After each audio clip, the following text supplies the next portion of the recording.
تمام ائمه ما مهربانند، اما به این آقا گفتن امام الرؤوف. تمام ائمه ما دستگیر فقرایند، اما به این آقا میگویند معین الضعفاء و الفقراء.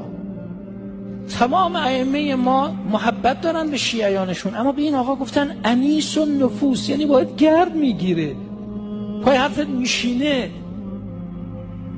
من گفتم دیگه شما در هیچ زیارتی نداریم بنشینی، اگرم رفتی ننشین. همه جا گفتن بایست و بگو، بعدم برو نماز زیارت بخون. نداریم بشین، هیچ جا نداریم بشین، فقط زیارت امام رضا. گفتن زیارت که کردی بیا بالا سر بنشین. استحسان بنده است آقایون طلبه، بیا بالا سر بنشین، سفره دلت رو برای انیس النفوس باز کن. گوش میده بهت، میگی مریض دارم گوش میده، حاجت دارم گوش میده، گرفتارم گوش میده، بیچارم گوش میده، نفسمو موندم چیکار کنم گوش میده، هر چی بگی گوش میده. اونقدر خوب گوش میده که فکر میکنی طلبکاری. اونقدر